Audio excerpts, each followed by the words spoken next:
মান রাআনি ফিল মানাম ফাকাদ রাআনি ফাইন্না আশ-শাইতানা লা ইয়াতামাসসালু বি। রহমতের নবী আমার বলেন, কেউ যদি স্বপ্নে আমারে দেখতে পায় সে যেন আমাকেই দেখতে পাইল, কারণ শয়তান আমার আকৃতি ধারণ করার ক্ষমতা নাই। শয়তানের এই ক্ষমতা আল্লাহ দেন নাই।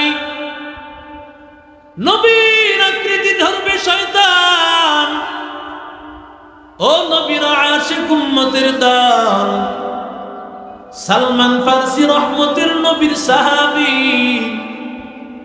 বান্দার যখন ঈমান এনেছে বয়স ছিল বান্দার 150 বছর। ইন্তেকালের সময় সালমান ফারসির বয়স ছিল 360 বছর। না সুবহানাল্লাহ, আগামীকাল কয়ে আর একটু আস্তে কর।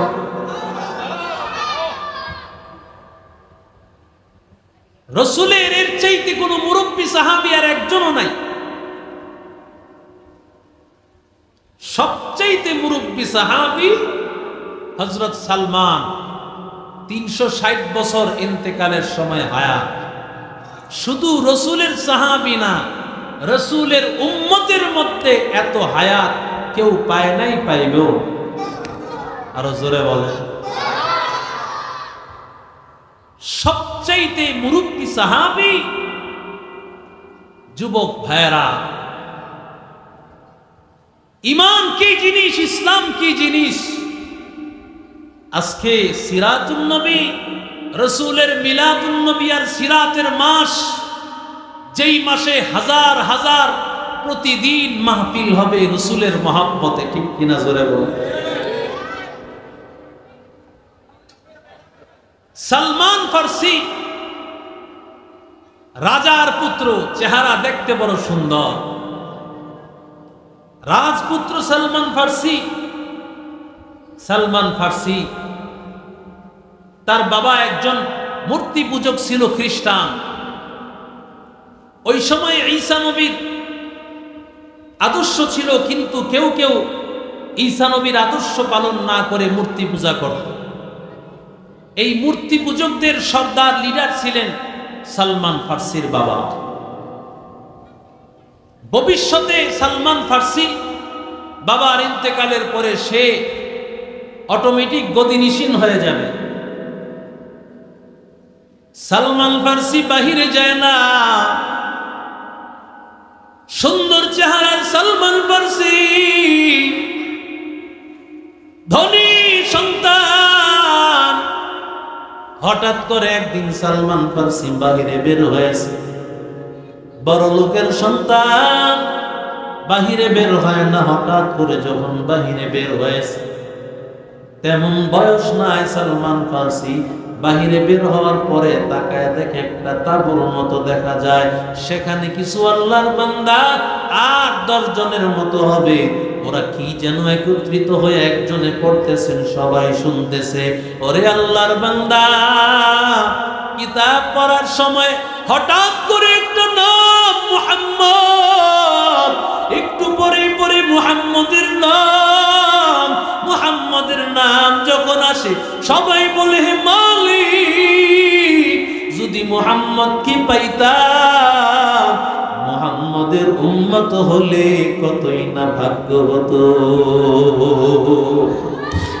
ইমামুল আউয়ালিন আল আখিরিন বারে সাদকা রাহমাতাল লিল আলামিন সাইয়্যিদুল কাউনাইন খাতমুল মুরসালিন আখিরামত বুদে ফখরুল আউয়ালিন শুদ্ধ ওয়াজুদাস রাহমাতাল লিল আলামিন মসজিদে ও শুদ্ধ হামারু ইয়ে জমিন। সবাই বারবার একজন নবীর নাম, নবীর নামটা শুনে সবাই আফসোস করে আর চোখের পানি ফেলায়, বলে যদি আল্লাহ আমাদের ভাগ্য হয়ে যাইত এই শেষ নবী মুহাম্মাদের উম্মত হইতে পারতাম। সালমান ফার্সি বাহিরে দাঁড়াইয়া দাঁড়াইয়া সব ঘটনা শুনতেছিল। হঠাৎ করে সালমান ফার্সি ভিতরে ঢুকে পড়লেন আর জিজ্ঞাসা করলেন, ভাই যেই কিতাব পড়তেছো কিতাবের নাম কি? বলে এই কিতাবের নাম ইনজিল কিতাব। কোথা থেকে নাজিল হয়েছে? মুনাজ্জালুম মিনাস সামা, আসমান থেকে নাজিল হয়েছে। বলে এই কিতাবে তোমরা একজন ব্যক্তির নাম মুহাম্মদ বারবার শুনে শুনে আফসোস করতেছিলা, তিনি কে? তার পরিচয় কি?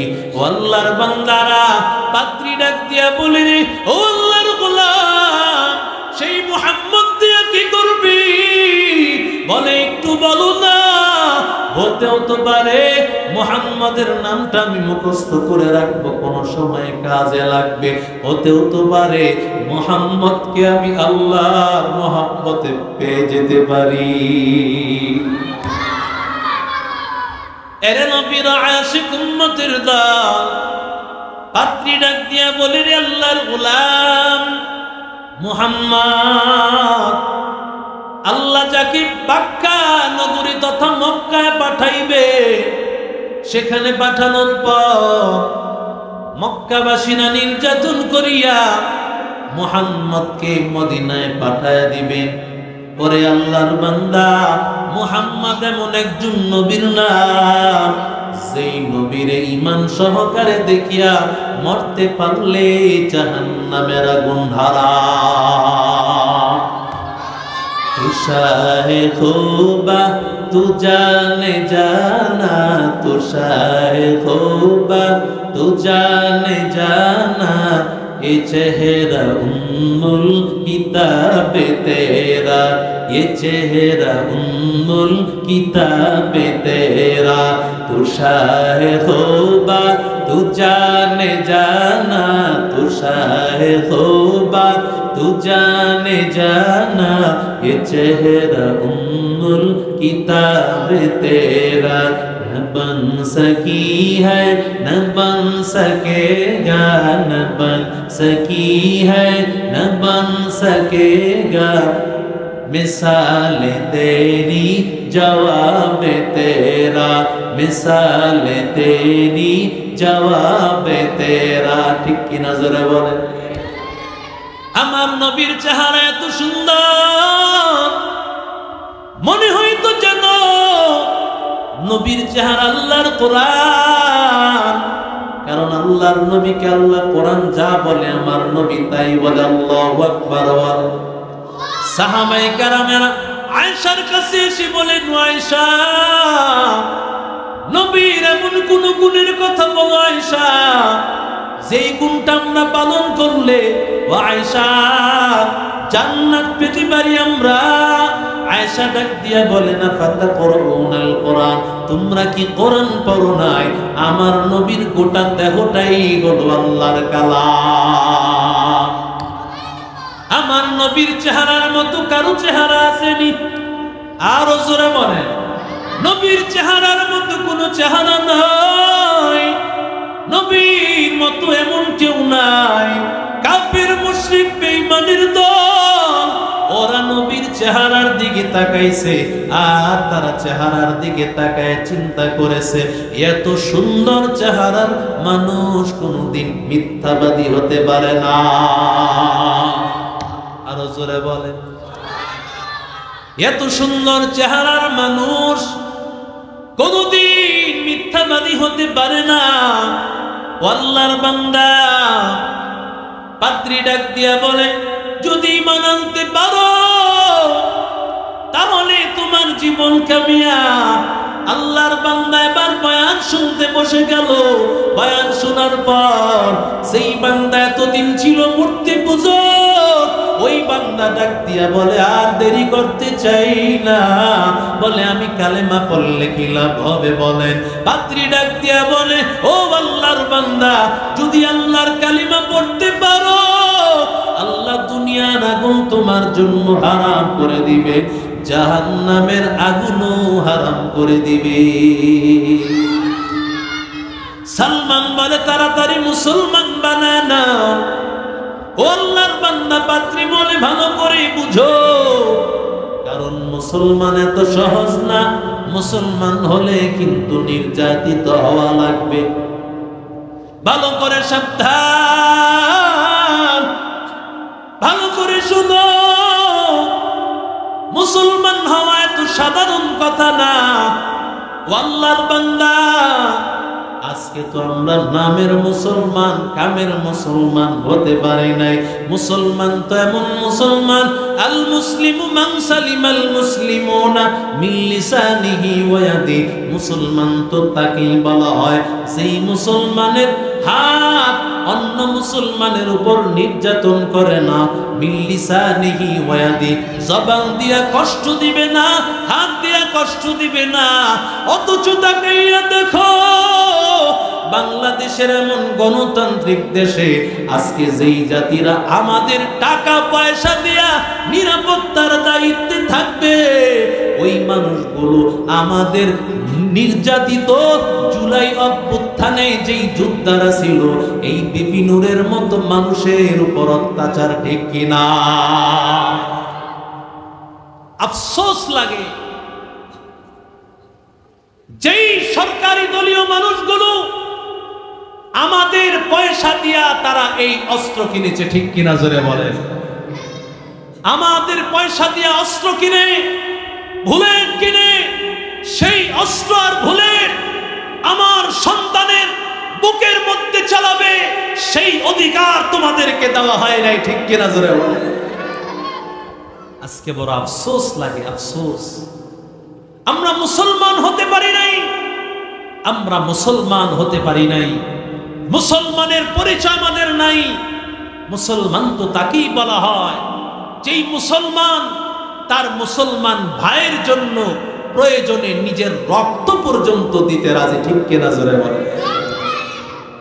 প্রয়োজনে নিজের রক্ত দিবে, এরপরেও নিজের ভাই নির্যাতিত হবে, মুসলমান কোনদিন সহ্য করবে না, ঠিক কিনা জোরে বলে? সালমান ফার্সি ডাক দিয়া বলেন, আমি মুসলমান হওয়ার জন্য রাজি। কেন? কারণ আমি তো এতদিন তালাশ করতেছিলাম আল্লাহ তাআলা। সুবহানাল্লাহ। আমি এতদিন আল্লাহকেই তো তালাশ করতেছিলাম। যেই রবের সন্ধান দিয়েছো সেই রবকে তো আমি তালাশ করতেছিলাম। যদিও আমি মূর্তির সামনে মাথা নত করেছি, কিন্তু আমার অন্তরকে নত করি নাই। সুবহানাল্লাহ। অনেক মানুষ দেখবেন হিন্দু, মূর্তি পূজা করে ঠিক, কিন্তু তাদের মনটা ইসলামের দিকে ধাবিত। সুযোগ পাইলেই মুসলমান হয়ে যায়, ঠিক কিনা জোরে? সুযোগ পাইলেই মুসলমান হয়ে যায়। কেন? কারণ মুসলমানদের যার অন্তরটা ইসলামের দিকে ধাবিত হবে, হেদায়েত দিবেন তাকে। জোরে বলেন কে? আরো জোরে বলেন কে? মান ইয়াহদিল্লাহু ফালা মুদিল্লা লাহু ওয়া মান ইউদ্লিল ফালা হাদিয়া লাহু। হেদায়েতের মালিক আমার আল্লাহ। আল্লাহ যারা হেদায়েত দেয়, দুনিয়ার কেউ তাকে ঠেকায় রাখতে পারে না। যাকে আল্লাহ গুমরা করে নেয়, ওই বান্দাকে হেদায়েত কেউ দিতে পারে না। সারা পৃথিবীর মানুষ তাকে হেদায়েত দিতে পারবে না। যে গুমরা হয়ে গেছে, আর আল্লাহ যাকে চাইবেন সেকেন্ডে হেদায়েত দিয়ে দিবেন। জোরে বলেন কে? সালমান ফার্সি সাথে সাথে কালেমা পড়ে মুসলমান হয়ে। আরো জোরে বলেন। সালমান ফার্সি মুসলমান হয়ে বলে, আমার কি আমল, আমি কি করব? পাদ্রী বলে, এই এই আমল তুমি করবে, তবে সাবধান, গোপন রাখবে, কারো কাছে তুমি বলবে না। সুবহানাল্লাহ। সালমান ফার্সি আসছে, অনেক দেরি করে আসছে। বাবা জিজ্ঞাসা করেছে, কি করেছ এতক্ষণ? বলে, বাহিরে একটু ঘোরাফেরা করতে করতে দেরি হয়ে গেছে। সালমান ফার্সি এতদিন পর্যন্ত মূর্তি পূজা করেছে, কিন্তু ওই পাদ্রীর দরবার থেকে আসার পর থেকে সালমান ফার্সি আর মূর্তি পূজা করে না। সুবহানাল্লাহ। এতদিন পর্যন্ত গান বাদ্য করেছে, নেশার মধ্যে ছিল, বিভিন্ন সব ধরনের সন্ত্রাসী লুটতরাজের মধ্যে ছিল, সব ধরনের অন্যায় পাপাচারে ছিল।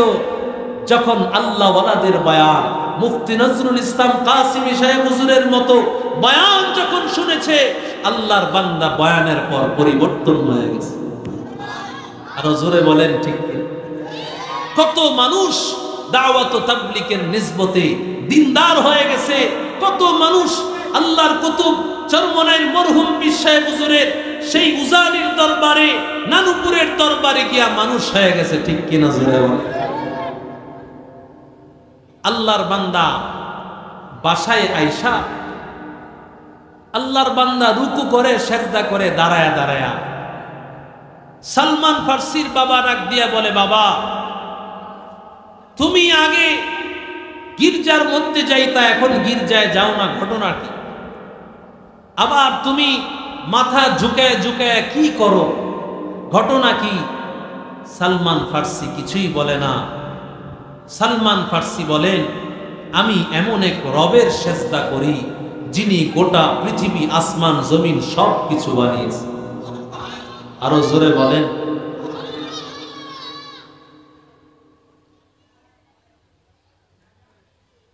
এই কথা শুনে সালমান ফার্সির বাবা রাগান্বিত হয়ে গেছে।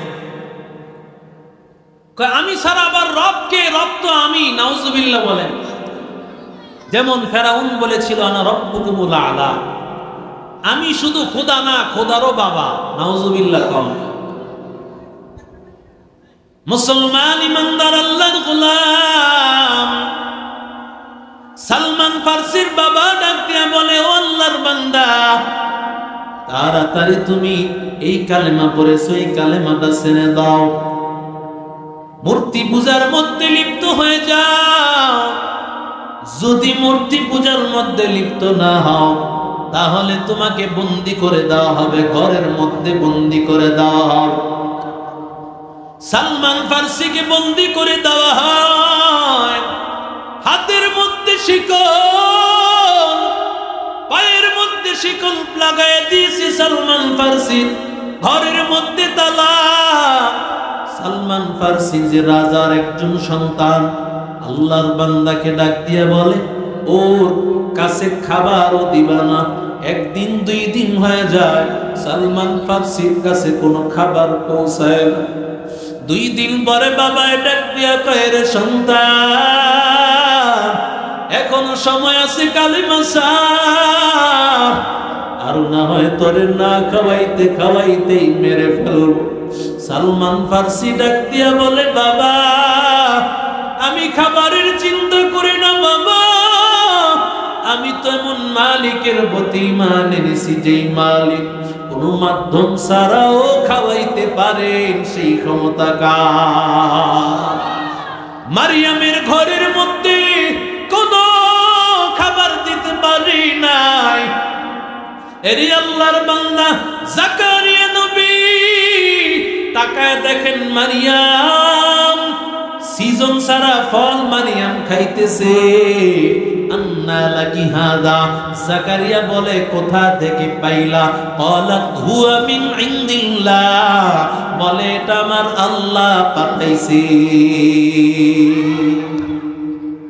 আল্লাহ তাআলা কোন খাবার দেয় নাই, কিন্তু এই সেই ঘরের মধ্যে জান্নাতি খাবার যদি আল্লাহ পাঠায় দিতে পারে, ওরে আল্লাহর বান্দা খুবাইব রাদিয়াল্লাহু তাআলা আনহুকে ঘরের মধ্যে বন্দী করে রেখেছে।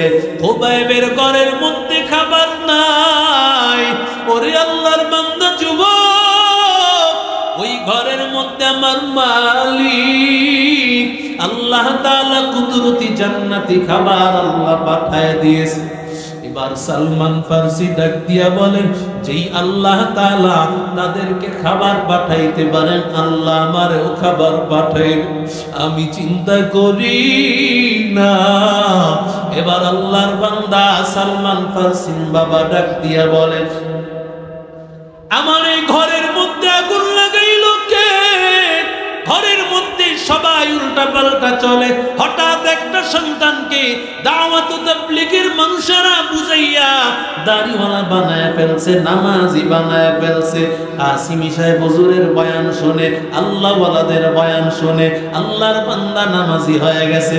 এবার বলে আমার ঘরের মধ্যেই লোকটারে নামাজি বানাইলো কে? এটা বলে না, বলে ঘরের মধ্যে আগুন লাগাইলো কে? এমন কুলাঙ্গার মা বাবাও আছে না? কথা কন না কেন? সন্তান দাড়ি রাখি বাবা পছন্দ করে না। ও যুবক, ও আল্লাহর গোলাম সালমান ফার্সি বাবা ডাক দিয়া বলে, কে তাকে মুসলমান বানাইলো? খবরটা নাও।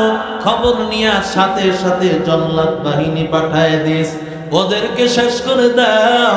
সালমান ফার্সি খবরটা পাইয়া হাতের মধ্যে শিকল লাগানো, পায়ের মধ্যে শিকল লাগানো, সালমান ফার্সির ঘরের মধ্যে তালা লাগানো।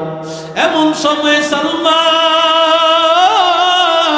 চোখের পানি পালায় বলে, মালিক ও আল্লাহ, আয় আল্লাহ, আমার হাতের মধ্যে শিকল বাঁধা, পায়ের মধ্যে শিকল বাঁধা, ঘরের মধ্যে তালা লাগানো। আল্লাহ ও মালিক, তুমি তো এমন মালিক আল্লাহ, সেই আল্লাহ ইউসুফ নবীর একটা তালা না 7টা তালা দরজা তালাবদ্ধ, ওই তালাগুলো খুলি আল্লাহ ইউসুফ নবীর যেমন ভাবে বাঁচায় দিয়েছে, আল্লাহ হাতের বাঁধনটা খুলিয়া দাও। আয় আল্লাহ পায়ের বাঁধনটা খুলিয়া দাও। আয় আল্লাহ খোলার ব্যবস্থা করে দাও। ওরে আল্লাহর বান্দা, এই কথা বলতে দেরি সালমান ফার্সি ডাক দিয়া বলে, আল্লাহ আমার এমন একটা হায়াত দিয়া দাও, যেই হায়াতে আল্লাহ আমি যেন আমার নবীর সাক্ষাৎ পেয়ে যাই। আরো জোরে বলে, মাসুকের তালাশে আশিক দেওয়ানা, মাসুবি আশিকের মন মাশুক বিনে বোঝে না, আশিকের মন মাশুক বিনে বোঝে না। সুনকে বা নাইতে পারলে কোহে তু, সিনাকে বা নাইতে পারলে কোহে তু,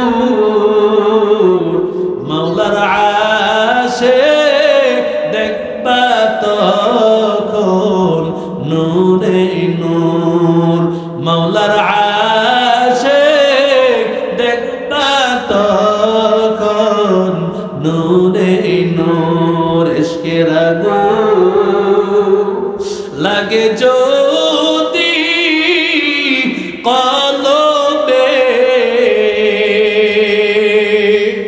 ইশকের আগুন লাগে যদি কলবে, মাওলার আশিক দেখবা তখন নূরে নূর, মাওলার আশিক দেখবা তখন নূরে নূর। আল্লাহর বান্দা সালমান ফার্সি পাগল হয়েছে নবীর জন্য। যেই নবীকে না বানাইলে আল্লাহ দুনিয়া এত সুন্দর করতেন না। এত সুন্দর, এত সুন্দর জমিন, এত সুন্দর আসমান, এত সুন্দর গৃহ, এত সুন্দর পশু পাখি, সব পাহাড় তরুলতা, এত সব কিছু আল্লাহ আমার পয়গম্বরের জন্যই বুঝি সাজিয়েছে। আর জোরে বলেন, এরে নবীর আশিক উম্মতের দল, যুবক ও আল্লাহর গোলাম, সালমান ফার্সি বার দৌড়াইয়া এক দৌড় দিয়া সালমান ফারসি ওই পাদ্রীদের ঘরে চলে গেল। পাদ্রীদের ঘরের মধ্যে গিয়া সালমান ফারসি বলে, তাড়াতাড়ি ঘর থেকে বের হও, তাড়াতাড়ি যেখানে মনে চায় সেখানে চলে যাও, তোমাদেরকে আমার বাবা হত্যা করার জন্য লোক পাঠাইতেছে, দেরি করিও না, একটা সেকেন্ড আর দেরি করবা না। পাদ্রী ডাক দিয়া বলে, ও যুবক, ও সালমান, তুমি কোথায় যাইবা? আমরা তো কোনো জায়গায় যেতে পারবো, কিন্তু সালমান তুমি কোথায় যাইবা? আল্লাহর বান্দা ডাক দিয়ে বলে, ও পাদ্রী, যেই আল্লাহ আমার ইমানের দৌলত দিয়েছে, ওই আল্লাহ আমার যাওয়ার ব্যবস্থা করবে। আর জোরে বলে, এরে নবীর আশিক উম্মতের দল, সালমান ফারসি যাইতে যাইতে একেবারে সাগরের পারে হাজির হয়ে গেছে। এবার সালমান ফারসি চোখের পানি ফেলা বলে, আল্লাহ, পেছনে আমার বাবা জল্লাদ বাহিনী, সামনে সাগর, কোথায় যাব হে মালিক? আমি বুঝি আমার মাহবুবকে তালাশ করে পাবো না রে আল্লাহ, আয় আল্লাহ রাস্তা খুলিয়া দাও। ও আল্লাহর বান্দা যুবক, তুমিও তো মেয়ের পেছনে পাগল হয়েছো, তুমিও মেয়ের পাগল পারা হয়ে সারা রাত কথার মধ্যে কাটায় দাও, সারা রাত ফেসবুকে চ্যাটিং এর মধ্যে কাটায় দাও। আল্লাহর বান্দা, আল্লাহর বান্দা, আজকে তাকায় দেখ, সমাজের মধ্যে যত ধরনের অন্যায়, যত ধরনের মারামারি হচ্ছে, সব কিছুর পেছনে তাকায় দেখ যুবকদের এই পরকীয়া, ঠিক কিনা? মোবাইলের মাধ্যমে তুমি জাহান্নামে যাইতেছো, কারণ তুমি এই মোবাইলের গুনাহ করার মাধ্যমে তোমার মা বাবা শেষ, মা বাবার সাথে সম্পর্ক শেষ, বন্ধু বান্ধবের সাথে সম্পর্ক শেষ। একটা মেয়ের পেছনে ঘুরিয়া মা বাবার উপর আক্রমণ করে, মা বাবারে গালি দেয়, এমন কুলাঙ্গার সন্তান বলেন আছে না? ওরে আল্লাহর বান্দা যুবক, যেই মেয়ের পেছনে পাগল হয়েছো, ওই মেয়ে একটা সময় তোমারে পালাইয়া একা ফালাইয়া চলে যাবে স্বার্থপর। ভালো করে শুনে নাও, ওই মেয়ে তোমার আপন না, আপন আমার আল্লাহ। আর জোরে বলেন, আপন আমার মায়ার নবী। ওই নবী যদি তোমার আপন হয়, ওই মালিক আমার আপন হয়, ওই বান্দার কিছুই লাগে না, সব রাস্তাগুলো খুলে দেন। জোরে বলেন কে? ওয়াল্লাযীনা জাহাদু ফীনা লানাহদিয়ান্নাহুম সুবুলানা ওয়া ইন্নাল্লাহা লামাআল মুহসিনিন। এই কালামে জিন্দা কুরআনে হাকীম, হিকমতে ও লা ইয়াজাল সুতু কদিম, জামিউল ইলমি ফিল কুরআনে হাকীম, তাকাসারাত আনহু আফহামুর রিজালি, বাখা কুরআন কালামুল্লাহ বশুনো, কদিমাস্তি কদিমাস্তি নইন। এর নবীর আশিক উম্মতের দল, সালমান ফারসি আমাদের মতো ধনী ছিল না, একজন বাদশার সন্তান, কিন্তু বাদশার সন্তান হওয়ার পরেও আল্লাহর বান্দা বাদশাহী ছেড়ে দিয়েছে। যাওয়ার সময় রাজকীয় দরবারের দিকে তাকাইয়া সালমান বলতেছে, হে মালিক, তোমার রাজকীয় দরবার ছেড়ে দিলাম আল্লাহ, এই দরবারের দরকার নাই, আমি চাই তোমারে, আমি চাই আমার হাবিব মুহাম্মাদুর রাসূলুল্লাহকে। আরো জোরে বলেন। আরে আল্লাহর বান্দা, সালমান ফারসির ব্যাপারে এবার আল্লাহ ঘোষণা করলেন, ও মাটির ফেরেশতা, তাড়াতাড়ি যাও, আমার সালমান সাগর পাড়ি দেওয়ার জন্য কুদরতি ব্যবস্থা করে দাও। সাথে সাথে সালমানকে মুহূর্তের মধ্যে সাগর পাড়ি দেওয়ার ব্যবস্থা করে দিলেন। আরো জোরে বলেন। সালমান ফারসি কোথায় যাবেন? যাওয়ার মতো রাস্তা নাই, ডানে যাবেন না বামে যাবেন। সালমান ফারসি, ওরে আল্লাহর বান্দা, কে যেন ইশারা করে করে বলেন, সালমান ডানে বামে যাইও না, বরং সোজা সোজা হাঁটতে থাকো। হাঁটতে হাঁটতে সালমান তাকায় দেখে কিছু বাড়িঘর দেখা যায়। ওই বাড়িঘরের মধ্যে আল্লাহর কিছু আল্লাহর বান্দারা আছে। সালমান ফারসি ডাক দিয়া বলেন, তোমাদের এলাকায় খ্রিস্টান কোন আলেম আছে নাকি? ওরে আল্লাহর বান্দা, আল বিদায়া ওয়ান নিহায়া এই কিতাবের মধ্যে উল্লেখ আছে, হুব্বে রাসূল কিতাবে উল্লেখ আছে। আল্লামা ইবনে কাসির রাহমাতুল্লাহি আলাইহি এই বিশাল সালমান ফারসির ঘটনা উল্লেখ করেছেন, বানানো কথা না। সালমান ফারসি এবার আল্লাহর বান্দা এবার গিয়া লোকদেরকে বলেন, কোথায় আছে খ্রিস্টান আলেম? কোথায় খ্রিস্টান আলেম? কারণ ওই সময় নবী নাই, ওই সময় এর আগে নবী ছিলেন ঈসা পয়গম্বর। সুতরাং ঈসা নবীর আদর্শের চর্চা, ঈসা নবীর উম্মতের যারা আলেম ছিলেন তাদেরকে বলা হলো পাদ্রী, আরবিতে বলা হয় রাহেব। আল্লাহর বান্দা বলে দিল, সেই ঘরের মধ্যে যাও, সেখানে গেলে খ্রিস্টান আলেমের সন্ধান পাওয়া যাইবা। এবার খ্রিস্টান আলেমের সন্ধান পাওয়া গেল। বিস্তারিত ঘটনা বর্ণনা করার পরে সালমান ফারসিকে এবার আল্লাহর বান্দা সালমান ফারসি ডাক দিয়ে বলে, সব খেদমত করার জন্য রাজি, কিন্তু আপনি আপনার দরবারের একজন খাদেম আমারে বানায়া দেন।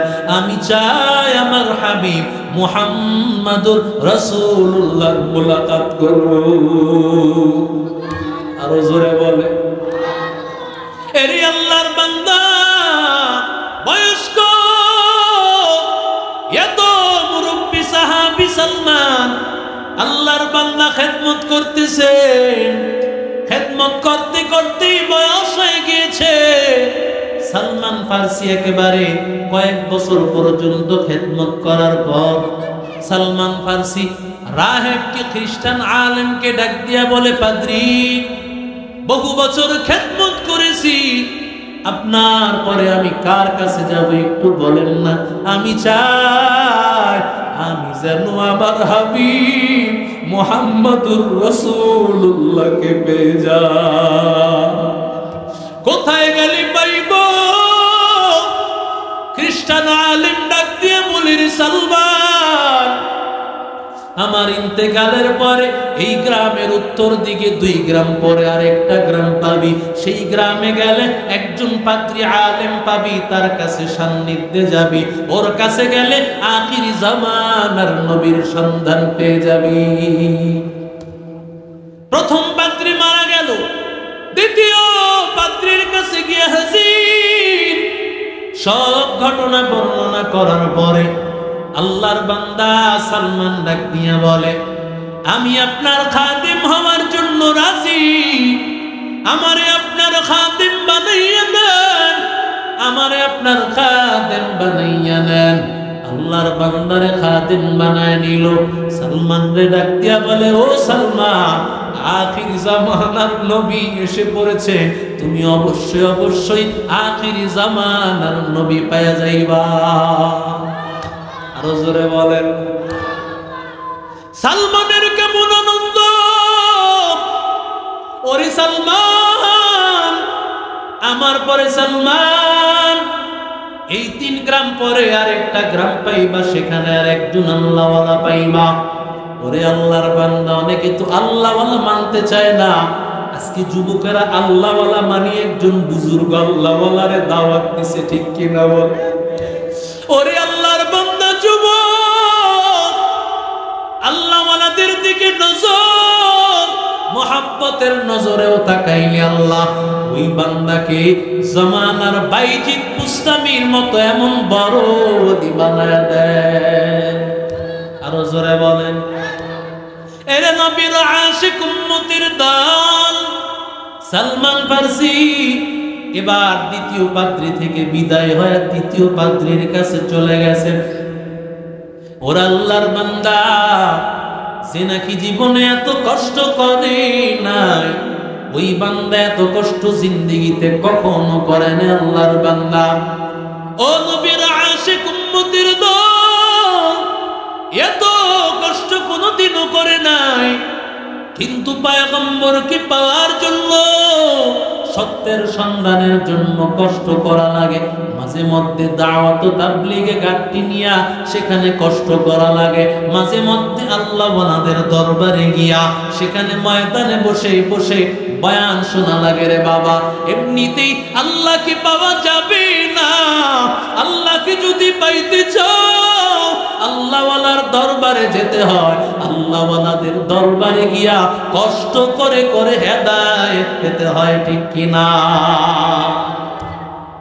এরে আল্লাহর বান্দা ও যুবক, আল্লাহ যদি কবুল করে নেন, ও বাবুরাইলের যুবক, ও 2 নং বাবুরাইলের যুবক, ও নারায়ণগঞ্জের যুবকেরা, আল্লাহ যদি আজকের মাহফিল কবুল হয়ে যায়, মাহফিলটা নাজাতের জরিয়া হয়ে যাবে, নাজাতের জান্নাতে যাওয়ার কারণ হবে, ঠিক কিনা? জোরে বল। সালমান ফারসি তাকায় দেখো, 3য় নম্বর পাত্রীর কাছে চলে আসছে। এই 3য় নম্বর পাত্রীর কাছে আসিয়া সালমান ফারসি আস্তে আস্তে সময় দিতে দিতে কয়েক বছর দিয়া দিলেন। এবার সালমান ফারসিকে ডাক দিয়া বলে, ও সালমান, তুমি আখির জামানার নবী পেয়ে যাইবা, চিন্তা করিও না। আখির জামানার নবী তুমি পেয়ে যাবা, তুমি ভাগ্যবান। এবার আল্লাহর বান্দা ডাক দিয়ে বলে, কেমন আমার নবী, কি করে বুঝবো তিনি আখির জামানার নবী? এবার পাত্রী ডাক দিয়ে কইরে, সালমান, তুমি নবী বুঝার জন্য 3টা আলামত আমি পাদ্রী বলে দিলাম। 1 নম্বর আলামত, ওই নবী মক্কা থেকে যখন মদিনায় আসবেন, তুমি তার কাছে তুমি সৎকার খাবার নিয়ে যাইবা। আসল নবী যদি হন, তিনি কোনোদিন সৎকার খাবার গ্রহণ করবেন না। 1 নম্বর আলামত। 2 নম্বর আলামত, যদি তার কাছে হাদিয়া নিয়ে যাও, হাদিয়া গ্রহণ করবে, নিজেও খাবে, অন্যদেরকেও খাওয়াবে। ও আল্লাহর বান্দা, 3 নম্বর আলামত, সালমান ফারসি ওই নবীর পিঠের মধ্যে মহরে নবুয়তের একটা গোশতের টুকরা যদি বান্দা তুমি দেখো, বুঝতে পারবা তিনি আখির জামানার নবী। এরা নবীর আশিক উম্মতের দল, ও আল্লাহর বান্দা যুবক, মৃত্যুর সময় গলাই আসছে। 3য় পাত্রী মরার আগে সালমান রে ডাক দিয়া কয়, রে সালমান, কত বছর খেদমত করেছো, আমি পাত্রী তোমারে কিছুই দিতে পারি নাই রে সালমান।